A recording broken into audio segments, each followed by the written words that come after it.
Good morning students. आज हम discuss करेंगे क्लास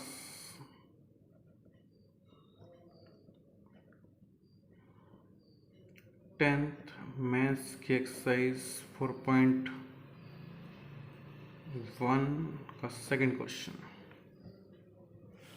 सेकंड क्वेश्चन है represent the flowing situation in the form of quadratic equation. Second question के 4 part हैं, चारों पार्ट इसी वीडियो में सॉल्व किए जाएंगे।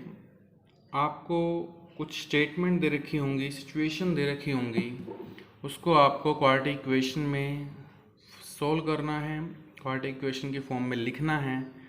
आपको वहाँ उसको सॉल्व नहीं करना, बस इक्वेशन बना के छोड़ देना है। तो फर्स्ट क्वेश्चन है the area of a rectangular plot is 528 centimetre meter square. The length of a plot is 1 more than the twice its breadth.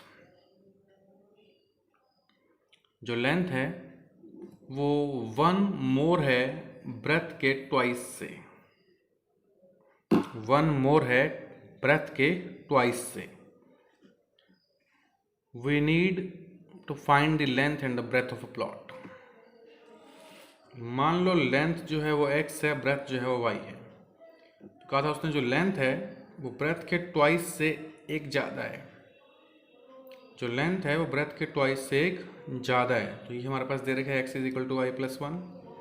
Question के अकॉर्डिंग हमें एरिया दिया हुआ 528।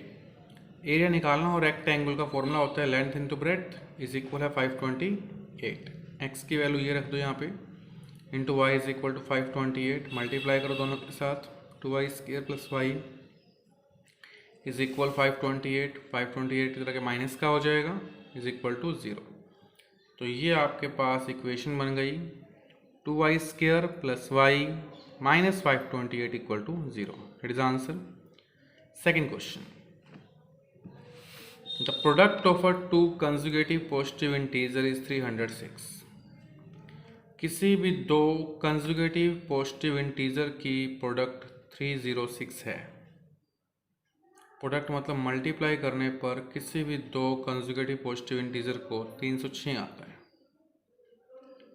पॉजिटिव इंटीजर होते हैं 1 से स्टार्ट, 1 2 3 4, और कंजुगेटिव होते हैं जो नंबर लगातार चलते रहते हैं लगातार। जैसे 1 है, उसके बाद कंजुगेटिव 2 होगा, फिर 3 होगा, फिर 4 होगा, फिर 5 होगा। मतलब अगला नंबर जो होता है प्रीवियस वाले से एक ज़्यादा होता है। जैसे ये 1 है तो इससे अगला 1 प्लस 1, फिर 2 है तो 2 में प्लस 1, 3 है 3 में प्लस 1, ऐसे होता है। तो चलता रहता है ऐसे आपके पास, तो चलेगा ये ऐसे हमारे पास। तो फर्स्ट नंबर को मान लेते हैं, हम इंटीजर निकालने हैं। हम दो नंबर मान लेते हैं इंटीजर के, पहला x है फिर उससे अगला x प्लस 1 होगा क्योंकि कॉन्जुगेटिव नंबर है। अकॉर्डिंग टू क्वेश्चन कंडीशन दे रखी है कि दोनों की प्रोडक्ट 306 है। ठीक है, मल्टीप्लाई करा 306, इधर आके माइनस का हो गया। This is the required quadratic equation. Next देखिए third part. Rohan's mother is 26 year older than him. Rohan की मदर रोहन से 26 साल बड़ी है। The product of their age 3 years from now is will be 360। उनकी एज की प्रोडक्ट 3 years फ्रॉम नाउ आज से 3 साल बाद जो दोनों की एज होगी उनकी प्रोडक्ट 360 है। We would like to find the Rohan's present age. हमें रोहन की एज निकालनी है। मान लो रोहन की एज प्रेजेंट की एज x है और मदर की एज उससे 26 साल बड़ी है, तो x प्लस 26 है। ठीक है, रोहन की एज आफ्टर 3 years, 3 साल के बाद, 3 साल के बाद रोहन की एज क्या होगी? रोहन आज x ईयर का है, 3 साल के बाद कितने का होगा? x प्लस 3, 3 प्लस होते हैं ना भाई। जैसे मान लो एक बच्चा आज 15 साल का है तो 3 साल बाद कितने का होगा? प्लस 3। तो आफ्टर में प्लस करते हैं हम, तो रोहन की एज x प्लस 3 हो जाएगी और मदर की एज क्या हो जाएगी? x प्लस 26 प्लस 3 मतलब x प्लस 29। 3 साल बाद जो दोनों की एज है उनकी प्रोडक्ट मतलब इनकी मल्टीप्लाई करने पर 360 आता है। तो हमने इनकी मल्टीप्लाई करी x square 29x 3x 87 is equal to 360, इनको प्लस करेंगे 32, इधर लाऊंगा माइनस का हो जाएगा ये, इसमें से इसको माइनस करेंगे 273 is equal to 0, that is answer. A train travels a distance of 480 km at a uniform speed. एक ट्रेन अपनी स्पीड से 480 किलोमीटर जाती है।